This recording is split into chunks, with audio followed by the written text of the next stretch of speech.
ইব্রাহিম আলাইহিস সালাম বললেন, আমি আপনার কাছে কোনো সাহায্য চাই না, আমার কাছে মুশকিল কুশা হচ্ছে কে? আল্লাহ। আমার আল্লাহ তো দেখছেন আমি কি অবস্থায় আছি।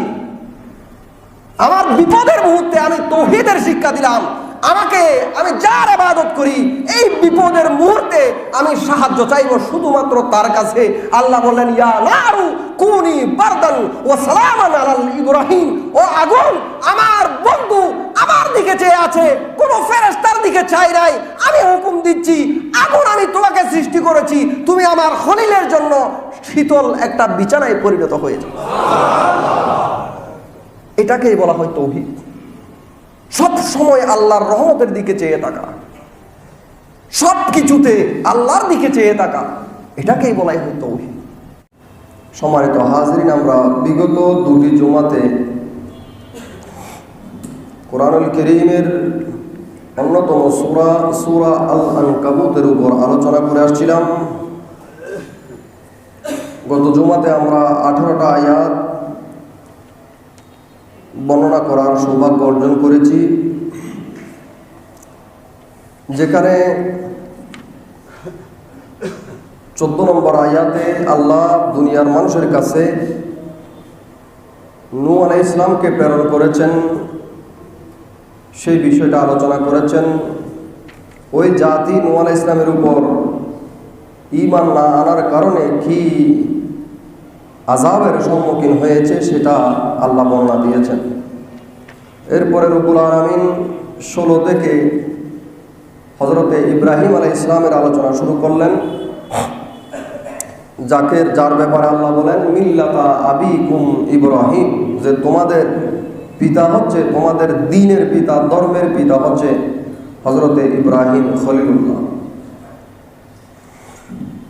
তো সেখানে আমরা বলেছিলাম ইব্রাহিম আলাইহিস সালাম তার জাতিকে বলল যে তোমরা এমন মূর্তির ইবাদত করিও না যে মূর্তির ইবাদতের যোগ্য না, যে মূর্তিগুলো তোমাদের রিজিকের মালিক না, বরঞ্চ তোমরা তার ইবাদত করো যিনি তোমাদের ইবাদত পাওয়ার যোগ্য, যিনি তোমাদেরকে রিজিক প্রদান করেন। এবং আল্লাহ এটাও বলেছেন যে ইব্রাহিম, তোমার কথা যদি তারা শুনে তাহলে তো ভালো, যদি না শুনে তুমি মনে কষ্ট পেও না, মন ছোট করিও না, কারণ হেদায়েত দেব আমি, তোমার দায়িত্ব হচ্ছে তোমার উম্মতকে শুধু সত্যের বাণীগুলো পৌঁছাই দেওয়া। 19 নম্বর আয়াতে আল্লাহ রাব্বুল আলামিন বলছেন, আলাম ইয়ারাউ কাইফা ইউবদিউল্লাহুল খালকা, মানুষ কি দেখে না যে আল্লাহ অনস্তিত্ববান বস্তুকে কিভাবে সৃষ্টি করলেন। একটা সময় আসমান জমিন এগুলো ছিল না, একটা সময় এই বাংলাদেশটাও ছিল না, এটা উপমহাদেশের একটা অংশ ছিল না, এক সময় এটা পূর্ব পাকিস্তান ছিল, ঠিক না? সময়ের ব্যবধানে মানচিত্রের মধ্যে, বিশ্ব মানচিত্রের মধ্যে 1971 সালের রক্তক্ষয়ী সংগ্রামের মাধ্যমে এই ভূখণ্ডটা তৈরি হয়েছে। কথা এটা আল্লাহ বলছেন, তোমরা কি দেখো না যে অনস্তিত্ববান, যেটার কোনো অস্তিত্ব নেই, ওই জিনিসটাকে আমি কিভাবে অস্তিত্বের মধ্যে আনলাম, এটা কি তোমরা দেখো না? চন্দ্র, সূর্য, গ্রহ, নক্ষত্র, পাহাড়, পর্বত, সাগর, মহাসাগর, এগুলো একসময় ছিল না, এগুলোকে আমি তৈরি করেছি। মানুষ ছিল না, জিন ছিল না, প্রাণী জগৎ ছিল না, এগুলোকে আমি তৈরি করেছি। সুম্মা ইউঈদুহু, এগুলো সব ধ্বংস হয়ে যাবে, আমি আল্লাহ পুনরায় আবার এদেরকে সৃষ্টি করব। আল্লাহ আল্লাহর কুদরতের বর্ণনা দিচ্ছেন ইব্রাহিমের জবান দিয়ে। এই কথাগুলো ইব্রাহিম আলাইহিস সালাম তার উম্মতদেরকে বলতেছেন, আমার উম্মতেরা, তোমরা কি মনে করছো এগুলো এমনি এমনি হয়েছে? এগুলো এমনি হয় নাই, এগুলোর পিছনে একজন কারিগর আছে।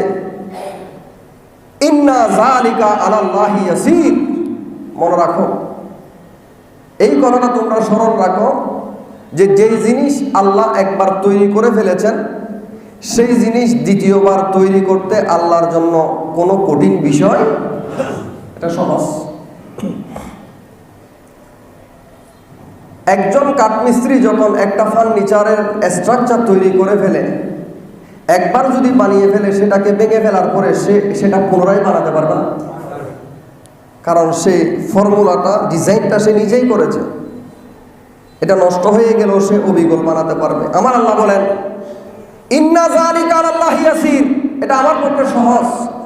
তুমি মাটির মধ্যে মিশে যাবে, তোমার হাড় মাংস কিছুই থাকবে না, কিন্তু যেদিন আমি বলবো কুন, সেই দিন তোমরা আবার মাটি থেকে জিন্দা হয়ে হাসরের ময়দানে একত্রিত হয়ে যাবে। কুল সিরু ফিল আরদি, 20 নম্বর আয়াত। আল্লাহ বলেন তোমরা দেশ বিদেশ একটু ভ্রমণ করো,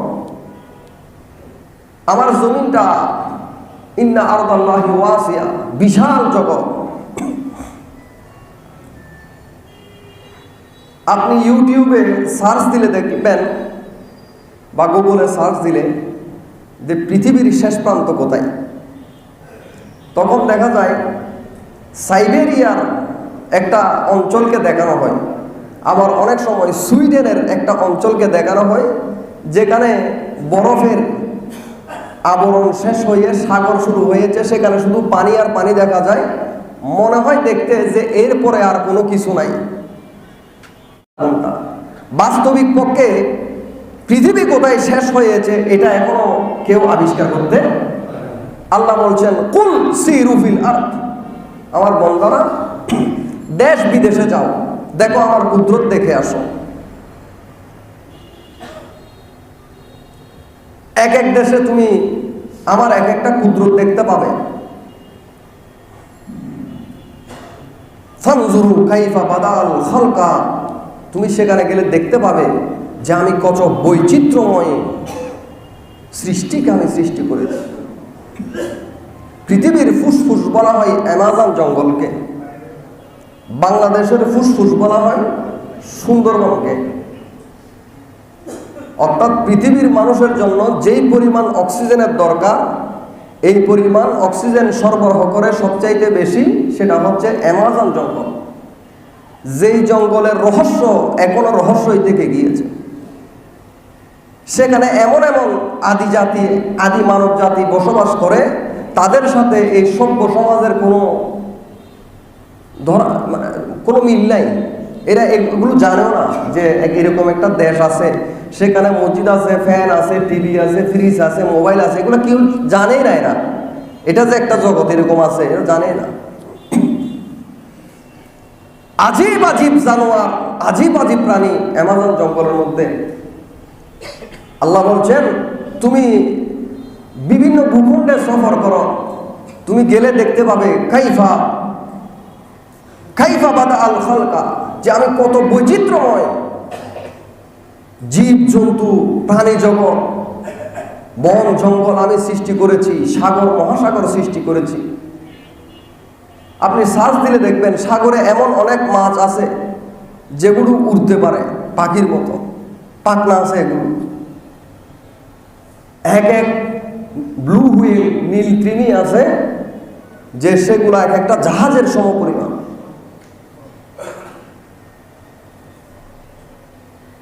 কাইফা বাদা আল্লাহুল খালকা কাইফা বাদা আল খালকা, দেখো আমি কিভাবে সৃষ্টি করেছি এই জগৎটাকে, এই বৈচিত্র্যময় সৃষ্টি করেছি, বৈচিত্র্যময় বস্তুকে, বৈচিত্র্যময় মাখলুকাতকে সৃষ্টি করেছি। সুম্মাল্লাহু ইউনশিউন নাশআতাল আখিরা, আল্লাহ বলেন আমি চাইলে এটাকে ধ্বংস করে আবার পুনরায় সৃষ্টি করতে। যেমনিভাবে নূহ আলাইহিস সালামের জামানাতে প্লাবন দিয়ে আমি সব ধ্বংস করে দিলাম, আবার আমি পুনরায় সৃষ্টি করলাম। রব্বুল আলামিন এই কথাগুলো বলে ইব্রাহিম আলাইহিস সালাম আল্লাহর মারিফত দিচ্ছেন, উম্মতদেরকে আল্লাহর পরিচয় দিচ্ছেন, এবং পরিশেষে তিনি বললেন ইন্নাল্লাহা আলা কুল্লি শাইইন, তোমার ধারণার মধ্যেই নাই আমার আল্লাহ কি কি করতে পারে, সব করতে আল্লাহ সক্ষম। ইব্রাহিম আলাইহিস সালাম বললেন ইউআযিবু মান ইয়াশা ওয়া ইয়ারহামু মান ইয়াশা, আমি যে আল্লাহর ইবাদত করি সে আল্লাহর শান হচ্ছে, সে আল্লাহর ক্ষমতা হচ্ছে তিনি যাকে চাই তাকে শাস্তি দিতে পারেন, যাকে চাই তাকে ক্ষমা করে দিতে পারেন। এটা আল্লাহর সবচাইতে একটা বড় শান। আল্লাহ যাকে চাই তাকে মাফ করে দিতে পারেন, আবার যাকে চাই তাকে বিনা কারণে শাস্তি দিতে পারেন। এই আয়াতের মধ্যে বলা হচ্ছে কাউকে নাজাত দেওয়ার, কাউকে শাস্তি দেওয়ার একমাত্র ক্ষমতা আল্লাহর। এই বিষয়টার মধ্যে কেউ প্রশ্ন করার অধিকার নাই, কারণ আমরা সবাই আল্লাহ আমাদেরকে বানিয়েছেন। তিনি আমাদের ব্যাপারে যেমন চান তেমন সিদ্ধান্ত। এই সিদ্ধান্তের মধ্যে বান্দার পক্ষে প্রশ্ন তোলার কোনো সুযোগ নাই। আবু দাউদ শরীফ কিতাবুস সুন্নাহ, আবু দাউদ শরীফের মধ্যে একটা অধ্যায় আছে, অধ্যায়ের নাম হচ্ছে কিতাবুস সুন্নাহ, সুন্নত অধ্যায়। এই অধ্যায়ে একটা পরিচ্ছেদ আছে বাবুল কদর, তকদিরের পরিচ্ছেদ, যেখানে তকদির সম্পর্কে বলা হয়েছে। হযরতে ইবনে দাইলামি একজন তাবী, তিনি বলেন আমি একবার আল্লাহ রসুলের সাহাবী হযরতে উবাই ইবনে কাবের সাক্ষাৎ গ্রহণ করলাম।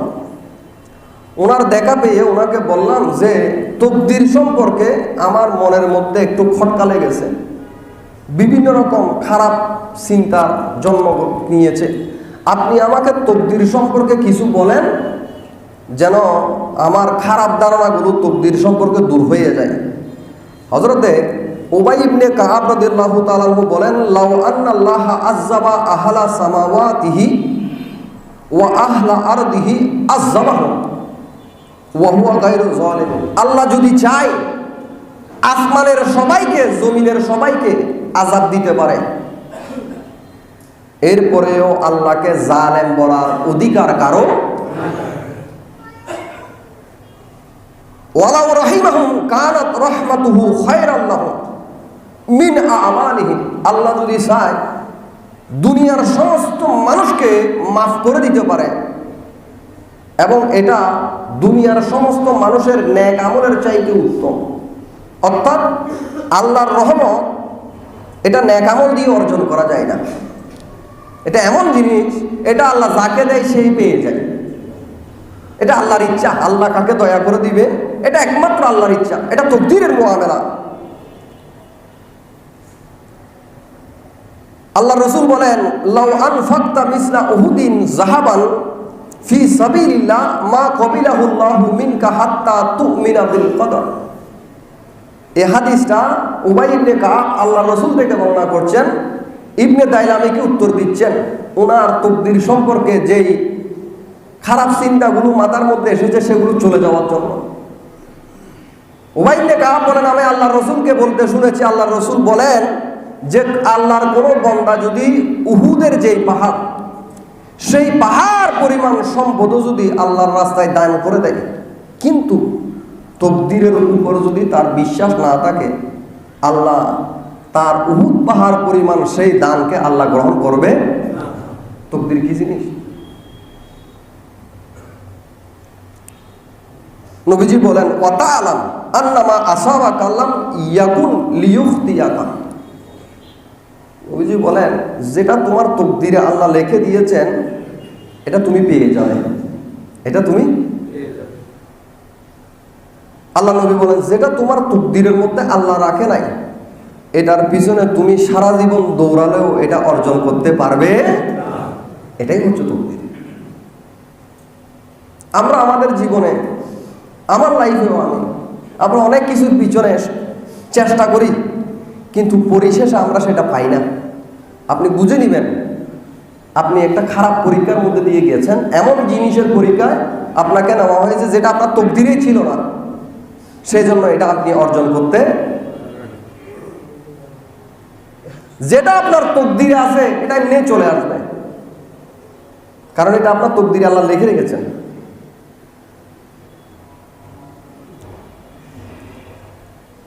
ওয়ালাউ মুত্তা আলা গায়রি হাযা লা দাখালতান নার। আল্লাহ রাসূল বলেন এই বিশ্বাসটা তোমার রাখতে হবে। আমার উম্মতরা তোমরা এই বিশ্বাসটা অন্তরের মধ্যে রাখবে যে তোমার নসিবে আল্লাহ যেটা রেখে দিয়েছেন এটা তুমি পাবেই পাবে। এটা পাওয়ার মধ্যে কেউ তোমাকে বাধা দিয়ে রাখতে পারবে না। আর যেটা তোমার তাকদীরে নাই, দুনিয়ার সবাই সেটা তোমাকে দেওয়ার জন্য লেগে গেলেও তুমি সেটা পাবে। যদি এর বিপরীত কোনো ধারণা, কোনো বিশ্বাস যদি তুমি রাখো লা দাখালতান নার, তাহলে তোমার ঠিকানা হবে জাহান্নাম। ঠিকানা কি হবে? তকদিরের উপর বিশ্বাস রাখতে হবে। তো আয়াতে আল্লাহ বলছেন ইউআযযিবু মান ইয়াশা ওয়া ইয়ারহামু মান ইয়াশা। আল্লাহ যাকে চাই দয়া করে দেন, আল্লাহ যাকে চাই শাস্তি দেন। কোন মানুষ নেক আমল করতে পারতেছেন, আপনি বুঝে দিবেন, আপনি এটা বুঝে নিয়েন যে আল্লাহ আপনাকে জান্নাত দিতে চাচ্ছে। সুবহানাল্লাহ বলেন। আপনার কাছে নামাজ পড়তে ভালো লাগে, দান সদকা করতে ভালো লাগে, মানুষের উপকার করতে ভালো লাগে, আপনি বুঝে নিতে পারেন, আপনি শিওর হতে পারেন, নিশ্চিত হতে পারেন যে আল্লাহ আপনাকে জান্নাত দিতে চাচ্ছে। আল্লাহ চাইছে না আপনাকে জাহান্নামের মধ্যে নিয়ে যেতে। আর আপনি যদি আল্লাহর ইবাদত বাদ দিয়ে দেন, খারাপ কবিরা গুনার কাজগুলো আপনার কাছে ভালো লাগে, নামাজ রোজা হজ যাকাত মানুষের উপকার এগুলো কিছু ভালো লাগে না, মানুষকে ঠকানো মানুষকে মুসিবতে ফেলা আপনার ভালো লাগে, আরেকজনের সম্পদ খেয়ে ফেলা আপনার ভালো লাগে, আরেকজনকে মুসিবতের মধ্যে ঠেলে দেওয়া আপনার মধ্যে ভালো লাগে, আরেকজনের জায়গা সম্পদ নষ্ট করে দেওয়া আপনার ভালো লাগে, আরেকজনের মেয়ের বিয়েটা ভেঙে দিতে আপনার ভালো লাগে, খারাপ কাজগুলো আপনার কাছে ভালো লাগে। আপনি নিশ্চিত হয়ে যান যে আল্লাহ আপনার ব্যাপারে আপনাকে জাহান্নাম দেওয়ার জন্য ফয়সালা নিয়ে ফেলেছেন। একটু বড় করে বলেন ইউআযযিবু মান ইয়াশা ওয়া ইয়ারহামু মান ইয়াশা। আল্লাহ যাকে চাইবে তাকে আযাব দিবে, যাকে চাইবে তাকে ক্ষমা করে দিবে। রব্বুল আলামিন বলছেন ওয়া ইলাইহি তুকলাবুন, আমার বান্দারা পরিশেষে তোমাদের সবাইকে আমার কাছে আসতে হবে।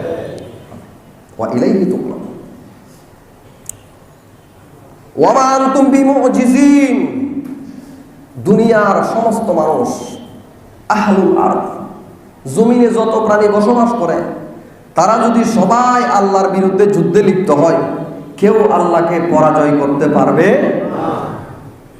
ওয়া আহলুস সামাওয়াত, কোটি কোটি ফেরেশতা, অগণিত বেশুমার হয়েছে, ওরাও যদি সবাই একত্রিত হয়ে যায়, জমিনবাসী আসমানবাসী সবাই যদি আল্লাহর বিরুদ্ধে যুদ্ধে লিপ্ত হয়ে যায়, আল্লাহ বলছেন ওয়া মা আনতুম বিমুজিজিন, তোমাদের পক্ষে সম্ভব নয় আমাকে পরাজয় করা।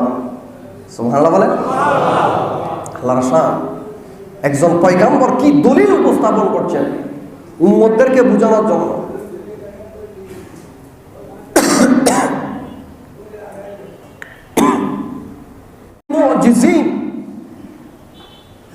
আসমানবাসী জমিনবাসী সবাই যদি আল্লাহর বিরুদ্ধে লেগে যায়, আল্লাহ এটা কোনো একটা দেশের মন্ত্রী না, কোনো দেশের রাষ্ট্রপতি না যে তাকে পরাজয় করা যাবে না, পরাজয় করে ফেলা যাবে এরকম না।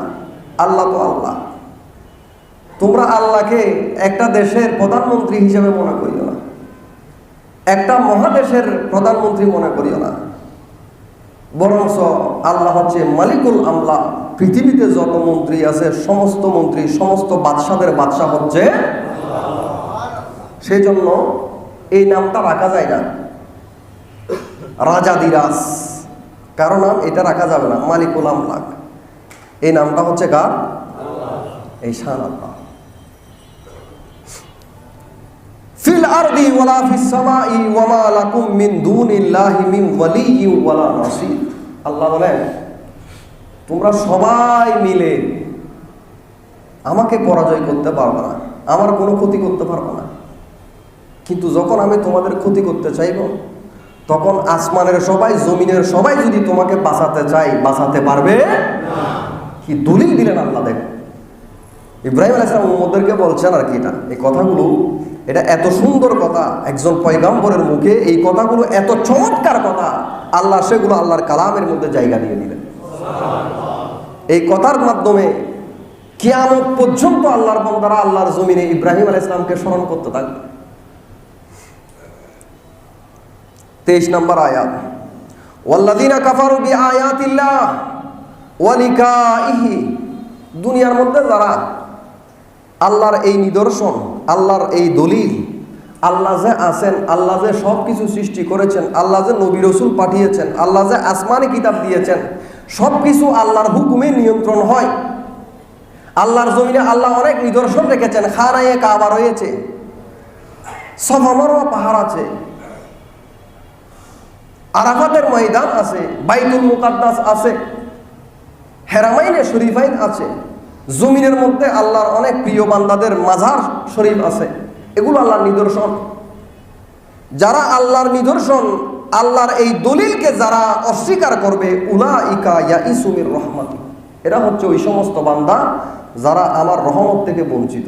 এদেরকে আমি আমার রহমত দিই, আমি রহমত দিই নাই বিদায় এরা আমার এই মারেফতকে ইজ্জত দিবে না। ভারতের মধ্যে যুগ যুগ ধরে যে ঐতিহাসিক মসজিদ ছিল, বাবরি মসজিদ, কি মসজিদ? বাবরি মসজিদ। এটা ধ্বংস করা হয়েছিল। এটা মুসলমানদের অনেক বড় একটা সম্পদ ছিল। বাদশাহ বাবরের জামানা এটা তৈরি করা হয়েছিল। কেন করেছে এটা? আল্লাহ নসিবের মধ্যে এটা রাখে না। এদের বদনসিবি। এরা আল্লাহর জমিন থেকে আল্লাহর নিদর্শনগুলো মুছে ফেলার চেষ্টা করবে। উলাইকা লাহুম আযাবুন আলীম, আল্লাহ বলেন এদের জন্য আমি দুনিয়াতেও এদের জন্য আযাব রাখবো, আখিরাতেও এদেরকে আমি আযাব দেব। ফামা কানা জাওয়াবা কওমিহি ইল্লা আন ক্বালু উকতুলুহু আও হাররিকুহু। এই দলিলগুলা, এই বুরহানগুলো, এই অকাট্য প্রমাণগুলো যখন ইব্রাহিম আলাইহিস সালাম তার জাতিকে শোনালেন, আল্লাহর পথে এই কথাগুলো বলে ডাকতে লাগলেন, তাদের কাছে এই কথার কোনো উত্তর থাকলো না। তারা কোনো দলিল খুঁজে পাচ্ছে না যে ইব্রাহিমের এই যুক্তিকে আমরা কিভাবে অস্বীকার করব, কিভাবে তার এই যুক্তিকে আমরা খণ্ডন করব। কোনো দলিল তাদের কাছে নাই। ফলে কোনো দলিল না পেয়ে ওরা অসহায় হয়ে গেল। এক পর্যায়ে তারা বলল যে উকতুলুহু, তোমরা ইব্রাহিমকে হত্যা করো। একটু বড় করে বলেন, আও হাররিকুহু, যদি হত্যা করতে না পারো তাহলে তাকে জ্বালিয়ে ফেলো। দীর্ঘ সময় নিয়ে তারা লাকড়ি সংগ্রহ করলো, সেখানে আগুন জ্বালালো। এমন আগুন উৎপন্ন হলো পৃথিবীর মধ্যে, মনে হয় যেন সেটা আসমানকে স্পর্শ করবে। মিনজানি কেরান বানালো তারা। সেই কেরানের মধ্যে ইব্রাহিম আলাইহিস সালামকে বেঁধে যখন আগুনের সেই কুণ্ডুলির মধ্যে নিক্ষেপ করার চেষ্টা করলো, ফেরেশতারা এসে সেই মিনজানিটা ধরে ফেলেছিল। ইব্রাহিম আলাইহিস সালাম ফেরেশতাদেরকে বললেন, আমি তো তোমাদের কাছে সাহায্য চাই না, আমি তোমাদের কাছে। জিবরিল দৌড়ে আসলেন, দৌড়ে এসে ইব্রাহিমকে উদ্ধার করতে চাইলেন।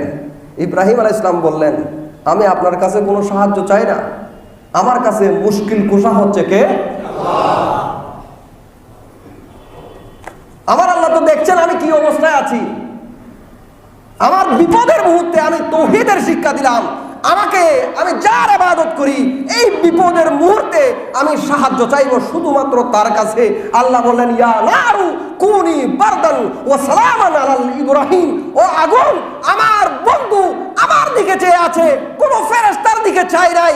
আমি হুকুম দিচ্ছি, আগুন আমি তোমাকে সৃষ্টি করেছি, তুমি আমার খলিলের জন্য শীতল একটা বিছানায় পরিণত হয়ে যাও। এটাকেই বলা হয় তাওহীদ। সব সময় আল্লাহর রহমতের দিকে চেয়ে থাকা, সব কিছুতে আল্লাহর দিকে চেয়ে থাকা, এটাকেই বলাই হয় তাওহীদ। এই জায়গার মধ্যে আমরা অনেক সময় দুর্বল হয়ে যাই। সেই জন্য আমাদেরকে বেদাতি বলার একটা সুযোগ পাই। এমনি বলে না, সুন্নিদেরকে একটা শব্দ বলে, বেদাতি বলে, মাজার পূজারি বলে। এটার মূল কারণ হচ্ছে এই জায়গাতে, তাওহীদের এই জায়গাতে আমাদের মধ্যে কিছু কিছু বেজাল আছে। আল্লাহ বুঝার তৌফিক দান করুন। কিন্তু যারা আমাদেরকে মাজার পূজারি বলে, বেদাতি বলে, ওরা জানেই না ওদের অজান্তে ওরা মানুষের পূজা করে, শায়েকের পূজা করে। কিসের পূজা করে? শায়েকের পূজা করে। শায়েক যেটা বলছে এটা শুদ্ধ। শায়েক যেটা বলছে, ওদের কাছে শায়েকের মর্যাদা নবী রাসূল থেকেও বেশি। শায়েক কোনদিন ভুল বলতে পারে না। শায়েক বলেছে নবী হয়েছে 40 বছর বয়সে, অতএব এটাই শুদ্ধ। বলে নাই এরকম? স্কুল কলেজ ইউনিভার্সিটির ভাইয়েরা, আপনাদেরকে কিভাবে পথভ্রষ্ট করা হচ্ছে। তারা আপনাদেরকে বলছে সহিহ হাদিসের অনুসরণ করো, ইমাম মানার দরকার নাই, আবু হানিফা, ইমাম শাফি, ইমাম মালিক, এরা মানুষ, এদের কেন অনুসরণ করবেন? যে বলতেছে সে কি জিন নাকি? যে এই কথাগুলো বলতেছে সে কি জিন? সে মানুষ না? তাহলে ওদের অনুসরণ করব না, আপনার কেন অনুসরণ করব? এই কথা কি আপনাদের ব্রেইনের মধ্যে আসে না যে আমি ইমামকে মানবো না? ঠিক আছে, মানবো না, তো আপনার এই কথাটা আমি কেন মানবো? আপনি কে? যুবকদের ব্রেইনকে ওয়াশ করা হচ্ছে, সহিহ হাদিসের দোহাই দিয়ে মাযহাব থেকে সরিয়ে ফেলা হচ্ছে, দিন থেকে সরিয়ে ফেলা হচ্ছে। আল্লাহ আমাদেরকে হেদায়েত নসিব করুক। ফামা কানা জাওয়াবা কওমিহি ইল্লা আন ক্বালু উকতুলুহু আও হাররিকুহু। দীর্ঘদিন লাকড়ি সংগ্রহ করে আগুন জ্বালালো, সেই আগুনে ইব্রাহিমকে ফেলার চেষ্টা করলো, ফেলে দিল। আল্লাহ ইব্রাহিমকে সেই আগুনটাকে ইব্রাহিমের জন্য শীতল একটা পরিবেশ বানিয়ে দিলেন। আগুন ইব্রাহিমকে স্পর্শ করে নাই। দীর্ঘদিন সেখানে থাকার পরে ইব্রাহিম আলাইহিস সালাম সালামতের সাথে কোন ধরনের শরীরের কাপড়ের, চুলের, চামড়ার ক্ষতি ছাড়া একেবারে নিরাপদে সেখান থেকে বের হয়ে আসলেন। আল্লাহ বলছেন ফাআনজাহুল্লাহ মিনান নার, আমি আল্লাহ ইব্রাহিমকে আগুন থেকে বাঁচিয়েছি। কে? আলাইহি তাওয়াক্কালতু ওয়া ইলাইহি উনীব। কারণ ইব্রাহিমের আকীদা ছিল যে আমি ভরসা করি কার উপর? আল্লাহ। আমি ফিরে যাব কার কাছে? আল্লাহর কাছে। এটার অনুবাদ বললাম আলাইহি তাওয়াক্কাল।